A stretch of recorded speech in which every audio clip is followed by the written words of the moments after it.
Good evening, everyone, and welcome to Empower to Live, where faith meets purpose and purpose fuels freedom. I am your host, Andrea Butler. Welcome, and good evening. I hope everyone had a wonderful day today. Mine was a little traumatic, but all in all, it was a good day, and God is good and God is faithful. That's all I'm going to say about that. I may share it at a later date about my day and you know um, how how trauma affects us when things happen in our lives, and then how we come back and revisit that. I may actually do a series on that. That sounds like a plan. And so I may share some more about that and this overcoming different things. But all that aside, we are starting a brand new series today called Building a Strong Sense of Purpose. And you guys know that, that have been following me and been a part of this journey with with the Empowered to Live podcast know that our foundation and everything that we do is to move you into that place of purpose, to get you walking fully into the purpose that God has created you to be and to walk in, and that we are not created only to exist, but we are created to live. Scripture tells us that He's called us to live this life abundantly. And the foundational scripture for our this podcast is that God has given us everything that we need to live this life and to live godly. And so He has empowered us already to live the life that He's called us to. So we have everything that we need, and we just finished our series about embracing change. And so now, we've embraced change, and part of that embracing change and letting stuff go, because we know that change is difficult for all of us. We all have um, things that hinder us. We all have things that no longer serve us. And a lot of times we don't want to let go of those things because we fear change. And we fear, but what if? We love the security of the life that we have and the life that we're living. But what if, but in letting go and embracing change, we can that's when we can fully walk into the life that we have. And so we are talking, about building a stronger sense of purpose. And today we're going to delve into the topic about um, resetting our life direction. Sometimes we can um, go through life doing life.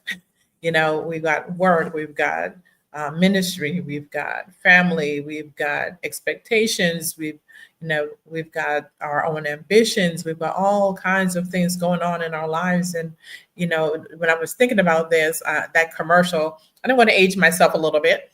And who remembers that commercial from way back in the day where the guy's like, from Dunkin' Donuts, and he was like, time to make the donuts, and he was like a robot because he got it every morning at 4 o'clock, and he was time to make the donuts, time to make the donuts. And he was just going through life, but he actually wasn't living, because our lives sometimes can be routine. And I'm going to talk about that as part of our series as well, about, finding purpose in even the mundane routine things. And there's purpose in the routine that we have, but then there's also more beyond the routine. And so we can find ourselves living life on autopilot. And I know that, that I used to do that. I would say to myself, you need to stop by the store on the way home. And the next thing I know, I was pulling into my garage, and I was like, you are home and you did not go to the store like you said you were going to do. And I kept saying, go to the store, go to the store. And I was like, don't forget, you need to go to the store, and end up again on autopilot heading home. You know, um, Even moving. I remember when I first moved.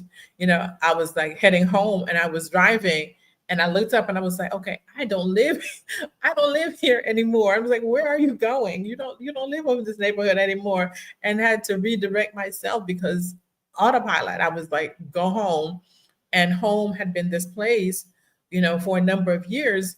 And so when I moved, that first day back to work, trying to go back to, my mom said, go home. And that's where I was going home.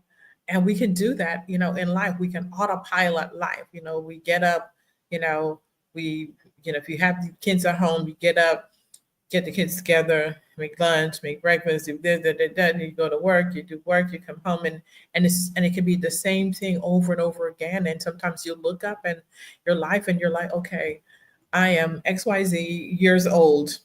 And sometimes we feel, what did I accomplish? Like, what did I do? Like, I'm just here. And I think it's in that intersection a lot of times that we find divorce happens, because you feel so unfulfilled, but you have been doing and doing and doing, and you feel like, I'm over busy, but what's my purpose? Where am I here? Like, what was life all about? That, did I just spend 20 years of my life doing this, or 10 years, or 5 years, whatever amount of time that you spent doing whatever, and then you look up and realize, you know why did I do what I do? Why did I do that? Why was the purpose of this? Why do I even have a purpose?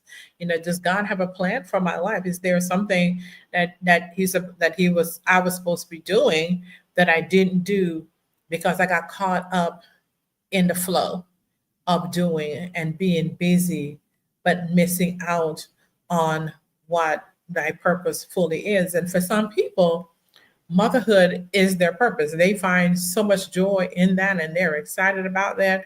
And and it's all about motherhood. And then once the kids leave, then it's like, what next? And then you find yourself sometimes, even though you had the joy and you were excited about being a parent, being a mother, and that was your excitement, that the kids are gone.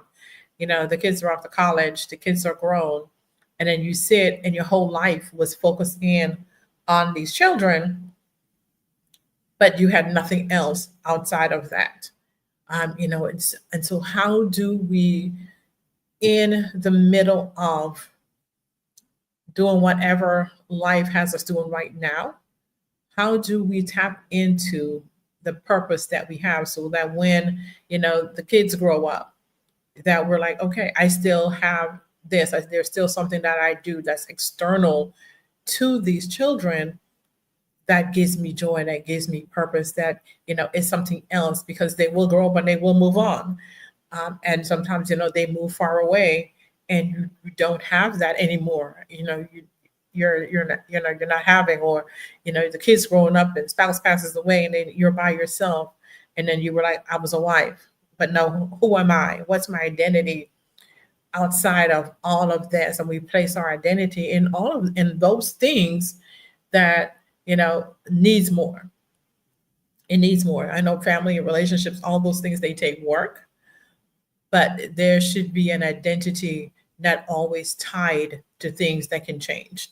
And so when we look at our lives, like, what is our purpose for being?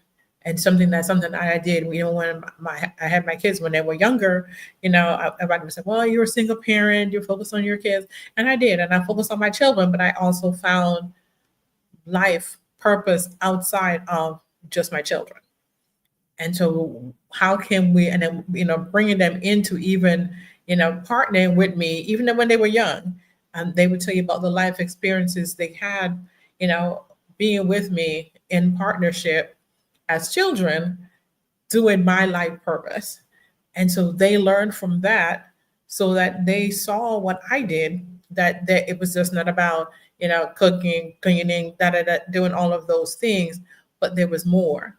And so they grew up now, they're in their 30s, seeing that there is a life besides, just cooking and cleaning and working. And there's purposeful things that you can do to enhance your life, to help you not to be stuck, because that's what happens sometimes in life. Again, the autopilot, when we get to a certain point in life, and then we feel like, oh my God, I've been stuck, as my whole identity has been wife, mother, and nothing else. And so how do we establish, and maybe we reset that? And it's like I said, there's nothing wrong with being a wife. There's nothing wrong with being a mother, but it should not be solely who you are, and that is your entire identity, because all of those things can change, and will change, and so how do you build that sense of self in and find out what is God's purpose for my life, because He's called me for more. And we don't want to just end up, there's a song, I want to say it's Matthew West, but I'm not 100% sure, called Going Through the Motions. And he was talking about more of a spiritual sense. What we do, we wake up every day and we go through the motions of living, but we're not actually thriving in life. And so, how do we align living with thriving, that God wants us to have that abundant life? And abundant life is not necessarily about money and riches and wealth or any of those things, and those are good, but that's not what he was fundamentally talking about. He was talking about having a life that is filled with purpose, that's God centered and God filled life, and God filled with purpose. And so life changes, resets are necessary, just like change. And so life can again have you pulling in many directions, having you going this way and that way. And you can sometimes wake up and find yourself stuck. And so just because you started down that road, you gotten there, and you're in that place where now you're like, okay, God, my kids are grown, my husband got his own hobbies, and now I'm at home. What is my purpose? What am I doing? What am I supposed to be doing? I'm here now. I so focus on the kids. All my friends have, also focused on their kids, and they've got their own things. And now I'm trying to figure out what's next for me. And I thought about, that sometimes we can go down that road, and we can continue this journey of saying, I'm stuck, I'm lost, I don't know what my purpose is. But God has his own GPS. And sometimes when you're on that GPS and you're going down the wrong road, maybe you made a turn somewhere and you're going, and it's unfamiliar. And sometimes we're going on the road and we think, I know where I'm going and I don't need help. I can do this by myself. I'll figure it out. But that GPS will go rerouting. And we can ignore that GPS and be like, I know where I'm going. I know what to do. I'm just gonna, it's fine. I'll just keep going. I'm okay. Everything is fine. I don't know. I'll just whatever. And then GPS keeps saying rerouting, rerouting, rerouting, rerouting, and rerouting. And it will keep saying that until you figure out that you need to make a U-turn and go back to a place where you felt fulfilled, that you knew that was your purpose. And God, so invite God into it. So a reset is not failure. It's not failure. It's faith. It's choosing to stop. And sometimes we need to take that full stop, pull off the side of the road, and take stock of where we are and surrender to God. We need to surrender to him and be like, God, I'm in this place. I don't know what my next step is. This is how I feel. And we talked about an embracing change, that sometimes we can spiritualize things and not be honest about how we feel and about how our life is actually going. And I had a wonderful conversation with a friend today, and I was telling her, I said, she called me, and I was on my walk this morning, and I was thinking, I was like, after we walked to the gym and we walked back, because it's right here in our Pravada. And so I was doing a loop around the Pravada on the way back home, doing some extra walking. And I was thinking, I said, she said she wanted to talk to me. And I said, and she hasn't called me. So I'm trying to figure out, I said, I may have to give her a call. And even earlier this week, I was, it was a scripture in the verse of the day was talking about confess your sins one to another. And part of that was saying that sometimes we need people in our lives that we can go to, that we can trust, to say, hey, my life right now, I don't know what's going on. Can you pray for me? This is how I'm feeling. And to have those honest, deep conversations, and not that surface stuff. Another song again, can't think of the artist right now. And one of the lines he says, it says, I'm fine. I guess I'm fine, but I'm not. I'm broken. And God knows it. but he says the only way to fix it is for us to be honest. It's the only way to fix the situation that we're in. So when we find ourselves in that place where we are stuck, one, we can sit before God and just honestly pour out to him. He wants to listen. He loves to hear from you, and he wants to hear you say, to come to him. He's like, all who are weary and heavy laden, you'll find rest in me. And so he wants you to come and be like, look, God, whew, this is where I am right now. Now I've had these moments, even recently, just sitting here in my room and just, I was the song came to my mind and I started singing it, and then, it just something broke, and I was just like, God, this is how I'm feeling right now. Out of that song plays, God, I trust you, you know, that there are situations in life sometimes that we have to again come to that place where we're like, God, I'm stuck. I don't know what's going on, but I'm surrendering, total surrender to you. I'm letting go of all the stuff that was holding me down, holding me back. I need to change. I want to change. There are things that need to change. I feel dry. And I was hearing a message this morning where, talking about sometimes we are dry in our spirit, and we need that. We need that refreshing because we have got into this place where we need a reset. We need to have some life redirection, if you would. And it's okay to be in that place. This move for me to Mexico was one of those things where I was like, God, I don't know what's going on. And this something had to change. I was feeling, we were talking about even in Sunday school last week and week before about, we get to that place of quiet quitting where people do that. And we do that sometimes even in ministry. We do it in our families where we just do enough because we're going through the motions. And so we do enough not to raise red flags that we have quietly quit, but we do enough to get by. And I was like, I don't want to, when I was working, I was like, I've never been in that place.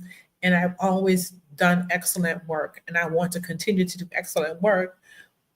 But this is how I'm feeling right now. And so many things were going on. And, and I was like, I can't do this anymore. And so when things are starting aligning for me to move, it was just like God put everything in place. And this move for me and for my family was like freedom. It was a letting go of some stuff. It was a release of things that we held on to that no longer served us. Yes, I miss my church family and the in-person worship and all those connections that I had. But I feel now that I'm fully walking into the purpose that God has for me.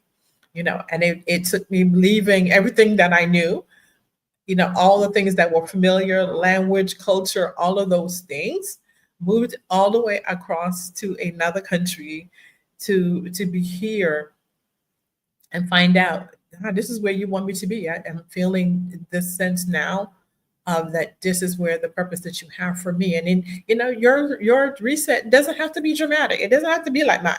You didn't have to like pack up, leave everything, sell everything, be an Abraham and just move. But sometimes it's a small shift.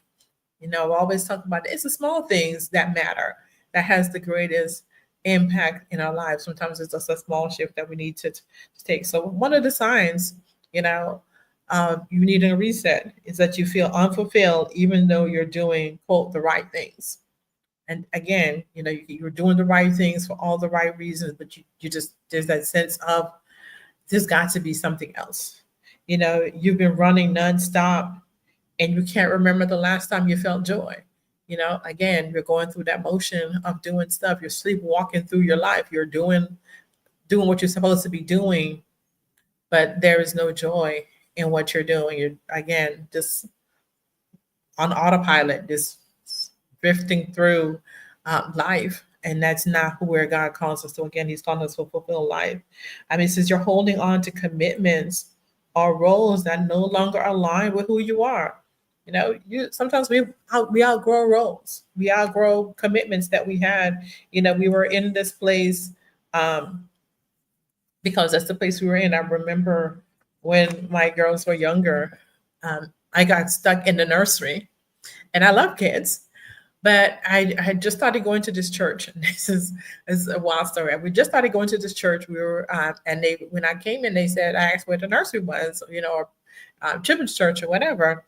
And they pointed to like the back, and they were like, back there. So I get there, and they're like, there's nobody in this room. So I'm waiting for somebody to show up. Then people started coming and dropping their kids off. And they was like, is this children's church? And I was like, this is what they said. And they was like, okay, bye, see you later. And I'm like, okay, but I'm not the children's, I'm not even a member of this church. You just dropped your child off. I, this is I think it was my first Sunday. I'm just here trying to figure out what's going on. And I ended up being in the nursery with these kids. And people kept coming and dropping their children off. And I kept saying, hey, I'm not, one lady decided she was going to sit and wait with me because I was just like, I am not the nursery worker. I am visiting. This is my first Sunday. And I am trying to figure out what's going on. And I was just like, now I've got other people's kids. Some people even sent their children down without even coming. And I was like, you don't know who is in here. You don't know if anybody is in here. You just sent your kids down. And we're talking about 3 and 4 year olds. And you just sent them down. Go down there because I hear voices. And you sent them down. And so I had kids. I didn't even know who the parents were showing up in the room. And so now I'm stuck in this room with these kids. And I'm like, okay, so now I guess I'm the nursery worker because now I'm in here with these children. I guess we're like, okay, I was like, okay, my kids are here. These kids are here. I've done it before. So we'll keep doing it. We'll do it again. And this one, and now I ended up there. And then somebody came and said, from the church, it was like, who are you? And I was just like, well, this is my first Sunday, and people just drop their kids off, and people sent their children in here. And so here I am. And they were like, oh my gosh, I'm so sorry. That should not have happened. Where is the person that I was like, I don't know. This is really my first Sunday. I don't know. And yes, I did go back, and I stayed there for years and ended up, being the assistant director of the nursery program. And I was just like, but see, this not what I signed up for. I didn't want to do this again, but I was, but it's something that I've done. And and I welcome it because especially, I wanted to be around my kids. But I needed a break for my children. And this is why I was talking about, the partnership with my kids, because we had done children's church before when we lived in another state in another church. And I had done children's ministry. And, same thing, kind of got roped into it. And this church, the same thing. I got pulled in, and then when my kids got older, I was like, I don't want to be in here anymore. I don't. This is not what I want to do.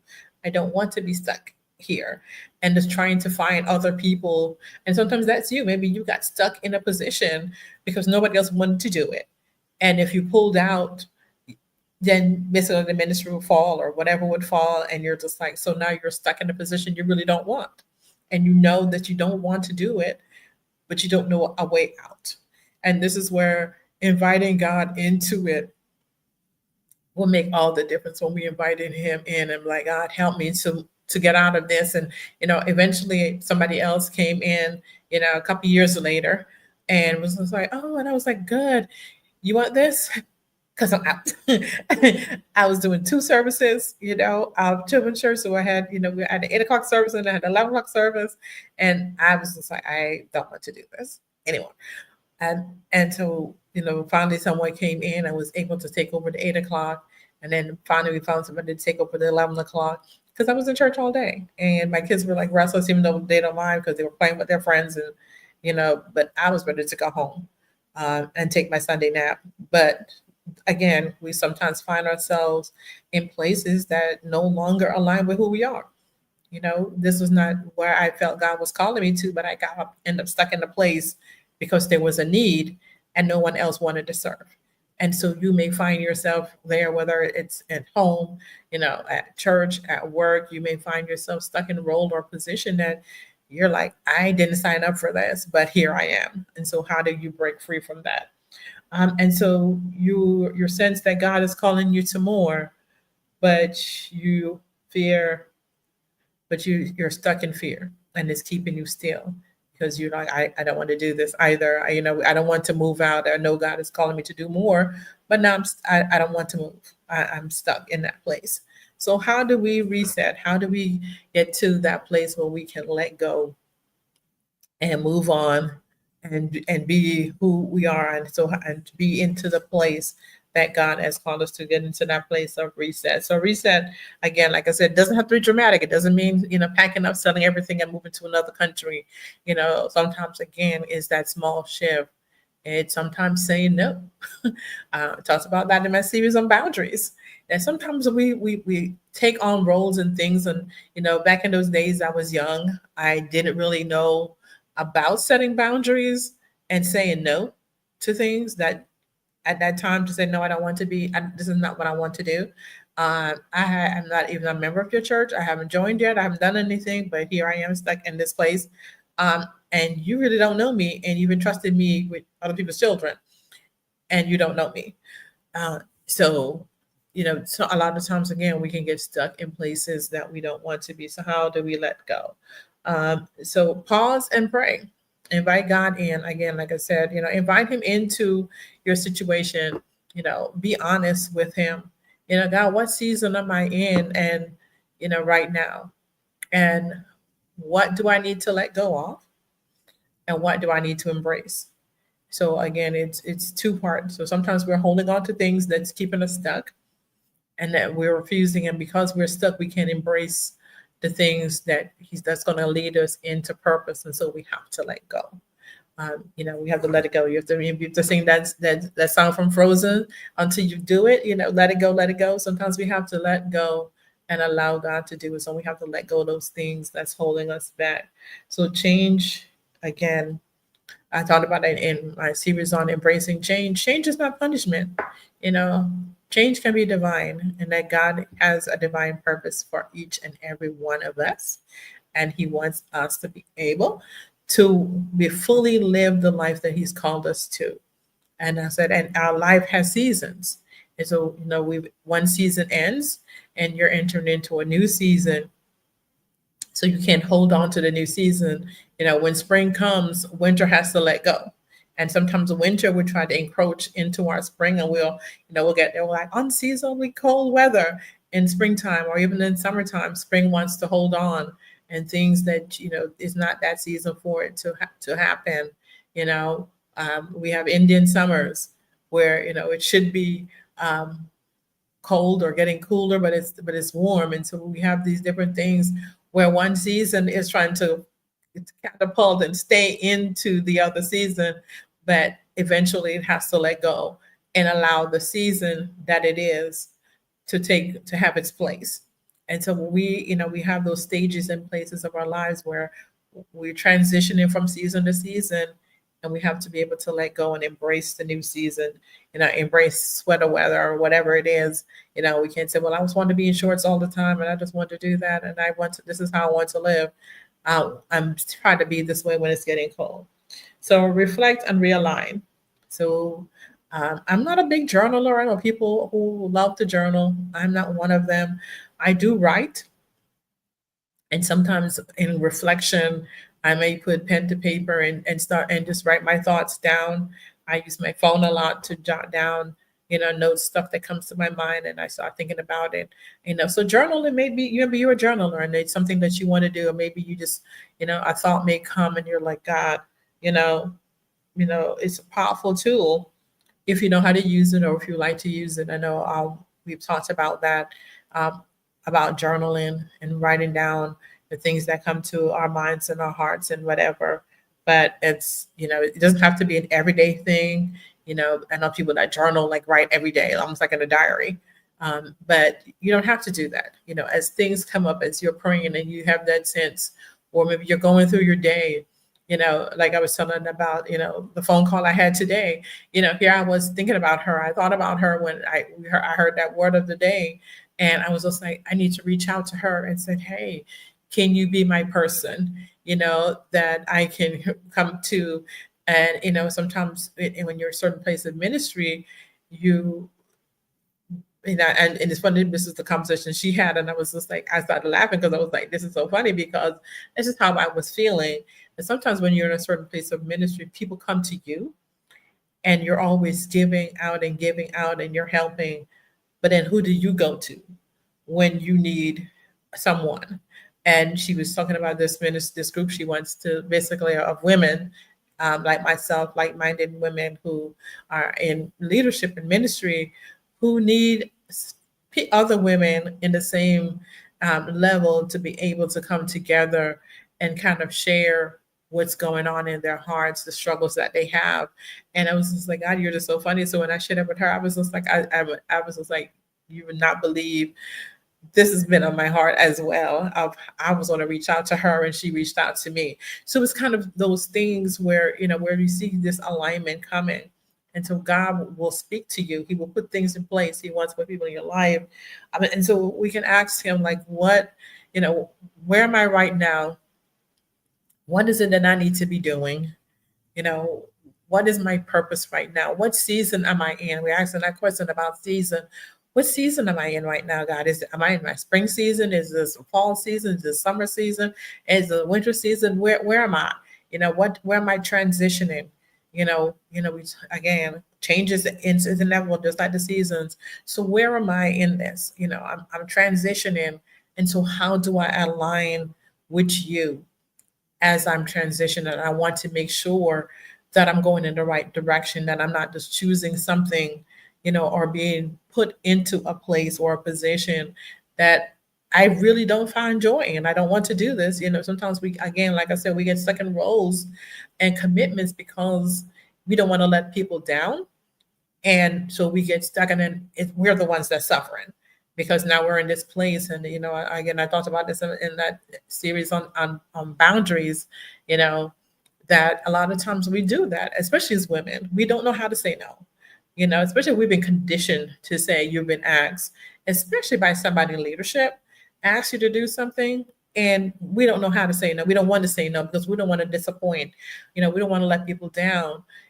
But I'm learning, and I'm learning to say, that's not part of my journey right now. This is not where I know that God is taking me. So I can't say yes to this, or like I talked about before, sometimes we need that pause where we have to, like I said, put that thing in the cart and walk around the store. And it was like, do I really need this? Or, why do I have this in my cart?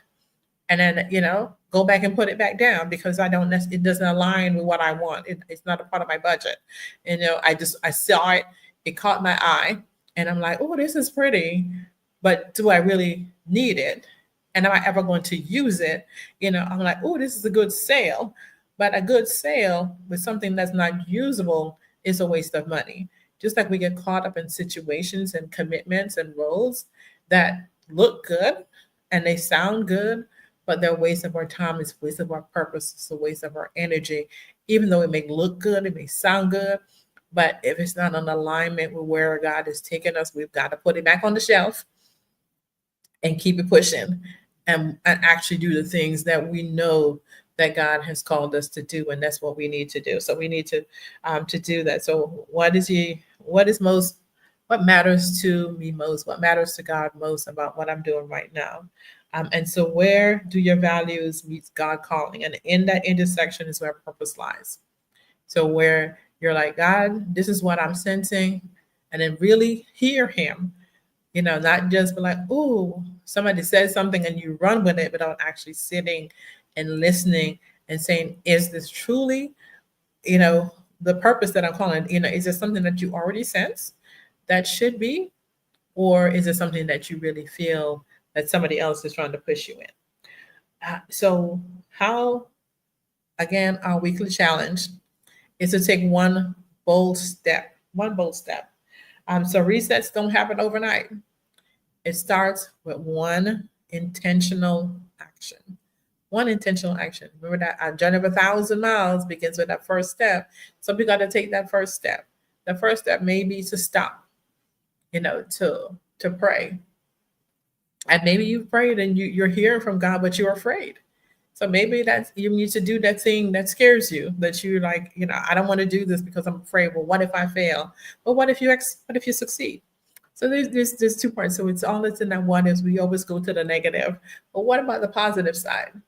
What if I do succeed in this? I was thinking this. I'm writing another book. Y'all pray for me because I've been doing some late night. It's rolling into next days. I'm going to bed, the next morning, it's like 5, 6 o'clock, 7, 10, because I've been awake for a whole 24 hours or more, trying to get this thing lined up and the research and stuff like that. And it's not a deep book. And I'm not saying it's not deep. It's not a lot of text, but it's a lot of research and a lot of aligning, because I'm doing all of this myself because I've been publishing it on Amazon. So I have to do all the formatting and all those things and make sure all of this is right and all these different things. So it takes a lot of time. And then I have like ideas pop up in my head in the middle of the night, and I wake up and I'm back on this computer and I'm working and all this other stuff. And so, that for me is a part of my purpose. I love writing. And I love writing. I have so many books in so many various phases of completion that I'm going to sit down and, try to work through all of them. And if somebody asks me, the business like, well, you don't sell a whole lot of books, but I write for the love of it. And if it touches one life and one life is changed or transformed, to me, that is being a bestseller, because it's touched life. It's the ministry of why I write. And so, yes, would I like to be a New York Times bestseller and sell millions of copies and make a living from writing? Who wouldn't? But my purpose for writing is the joy of writing and the fact that it may touch a life. And so this, like I said, this is why I know this is what my purpose is, empowering women, being an inspiration to others. That's again part of my purpose. This is why this podcast is here. I've shared before. I don't know, I'm not really a before the people type person. I don't like it, but I've been pushed into it. And to do this week after week for over a year and to keep going, because I know it's making a difference. And so for me, that's what's important. And taking that bold step of starting, for me, that is the thing. So we take that one bold, intentional step of doing the things that make us afraid, or trusting God in the scary places as a bold step. Letting go of something that we know is holding us back is scary. Embracing change is scary. Embracing resets, it's scary. All of these things are scary things for us. And so my prayer is that you will find the courage to be bold, to step into, to make that intentional step of breaking free of the things that no longer serve you, and get your life reset so that you can walk in the direction that God has called you to do. And so if this episode has blessed you, please share it with somebody else. Like I said all the time, I don't always say, it runs along the banner on my screen, says, like, share, follow on Facebook and all those places. If you need to rewatch this, we do have a YouTube channel, the Becoming Woman's Network on YouTube. And so, follow along. If you missed this one or any other series, catch us on YouTube. You can see all of them there. So go online to my blog. I do have the blog on the website as well. And then we have a weekly newsletter called Purpose in Motion, if you would like to subscribe to that as well. So there's a lot of stuff going on, a lot of things that, again, if I had not reset and made this move, I don't think a lot of the things that I'm able to do right now would be possible. And is it scary? Absolutely. But am I doing it? Absolutely. And I'm doing it afraid. Just like Joyce Meyer said, sometimes we got to do it afraid, but be bold even in that. So thank you all for joining me. Catch me next week for part 2 of our series on building a strong sense of purpose. So we'll have part 2 on next week. So check us out there. I hope you have a wonderful night, and I will catch you all next week. Thank you all for joining me.